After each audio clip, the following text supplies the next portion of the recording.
irmãos, queridas irmãs, o salmo de hoje, Salmo 84, nos foi proposto tendo como refrão o seguinte clamor: mostrai-nos, ó Senhor, vossa bondade e a vossa salvação nos concedei.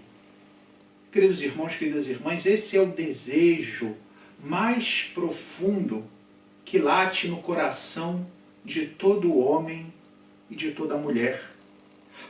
Poder experimentar, ver a bondade de Deus. Experimentar realmente que Deus é um Pai misericordioso.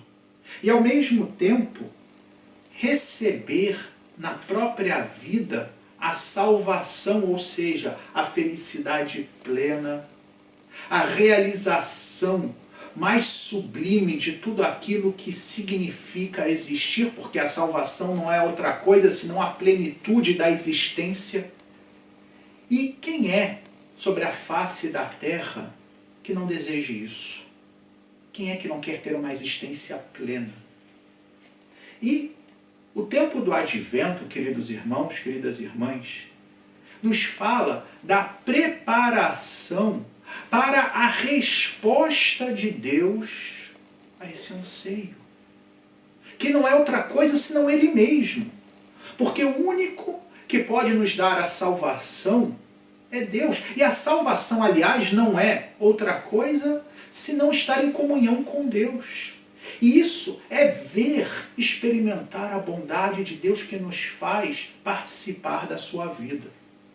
É interessante que hoje, no Evangelho, nós escutássemos justamente o início do Evangelho de São Marcos, que começava com as palavras início do Evangelho de Jesus Cristo. Porém, atenção, essas palavras com as quais São Marcos iniciava a sua proclamação da vida de Jesus, não queria, com o termo Evangelho, fazer referência a um livro, como nós hoje entendemos, quando falamos, o Evangelho de São Marcos, ou seja, é o escrito que nós damos o título de Evangelho, escrito por Marcos, como tem escrito por Mateus, escrito por Lucas, escrito por João. Não.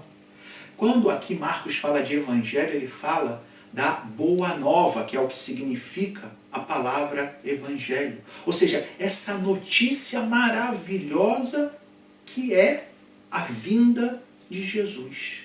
E como é que começa essa notícia?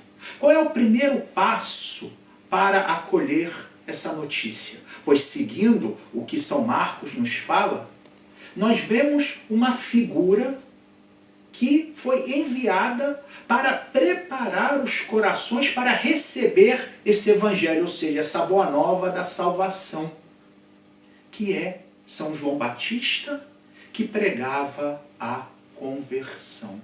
E aqui a palavra-chave, queridos irmãos, queridas irmãs, desse segundo domingo do Advento: conversão.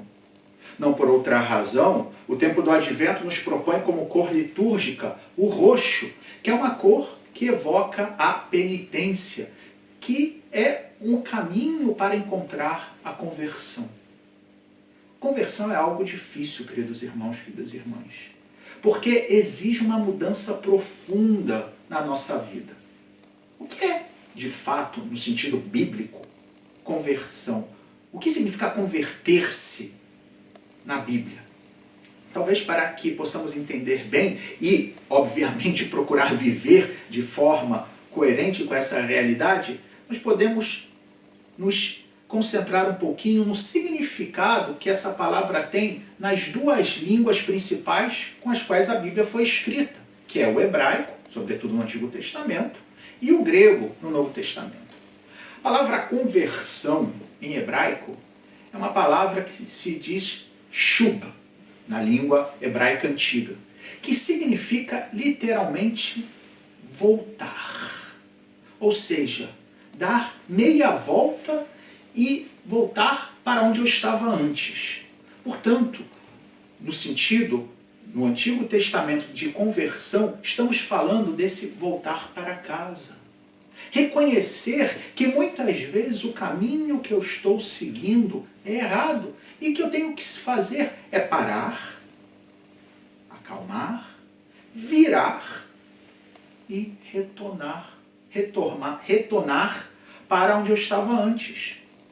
Por outro lado, no Novo Testamento, escrito em grego, a palavra conversão se expressa com o termo metanoia, que em grego significa mudança de mente. Pois, se por um lado, no Antigo Testamento dissemos que a conversão é retornar, é voltar para onde eu estava antes, no Novo Testamento fala-se também dessa necessidade de mudar o meu modo de pensar, de reconhecer que muitas vezes as minhas ideias estão erradas. E isso é tão difícil, queridos irmãos, queridas irmãs. Não por outra razão, se nós olhamos na primeira leitura de hoje do livro do profeta Isaías, no capítulo 40, que começa com essa palavra tão cheia de consolação, que fala que Deus realmente quer trazer consolação ao povo. É literal, diz, consolai o meu povo, consolai-o. Deus quer realmente que o nosso coração esteja como que cheio dessa ternura que Ele quer nos oferecer. Porém, é necessário que os caminhos sejam aplainados. Fala diretamente o profeta: preparai no deserto o caminho do Senhor, aplanai na solidão a estrada de nosso Deus, nivelem-se todos os vales, rebaixem-se todos os montes e colinas, endireite-se o que é torto e alisem-se as asperezas.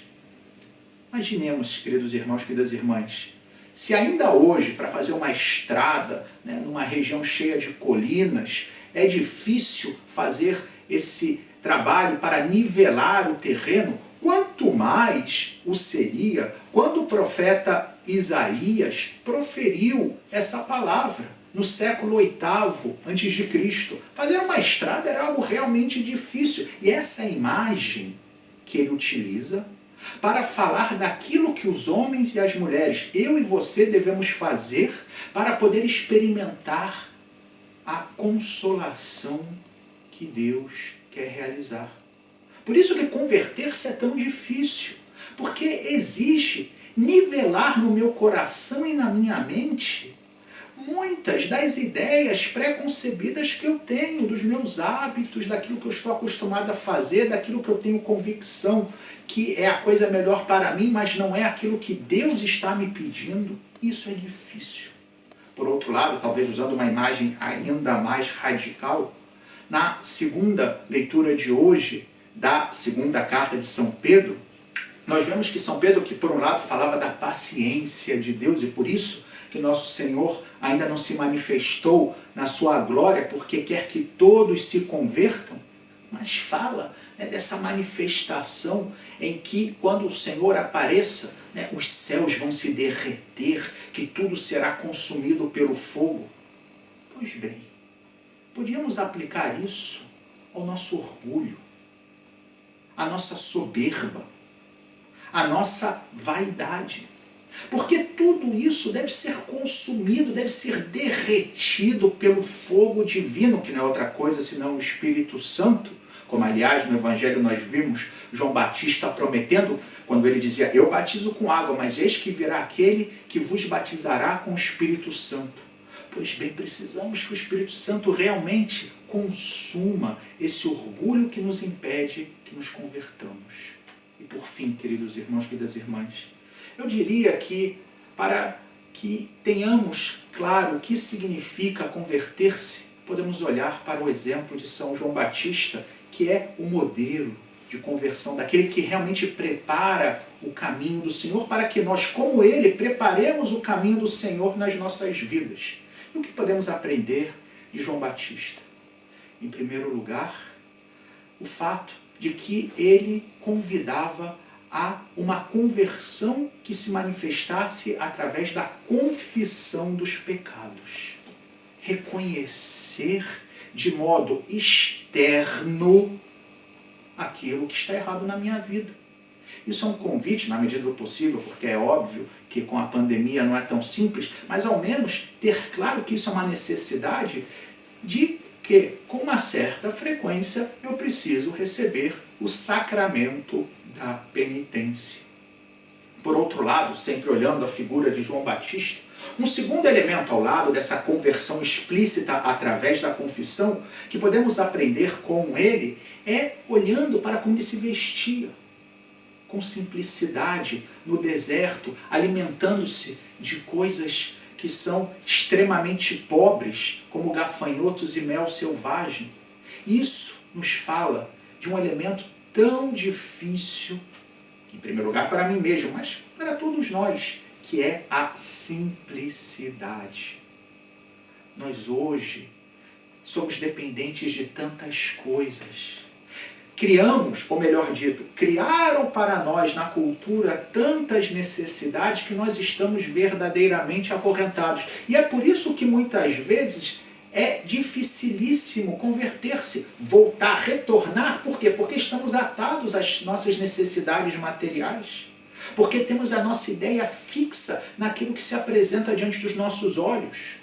E é preciso buscar essa simplicidade, esse estar desapegado, pensar naquilo que realmente é essencial na minha vida. E o que é essencial? No fundo, são pouquíssimas coisas. A minha fé, os meus laços de amizade, os meus laços familiares, as pessoas que eu amo.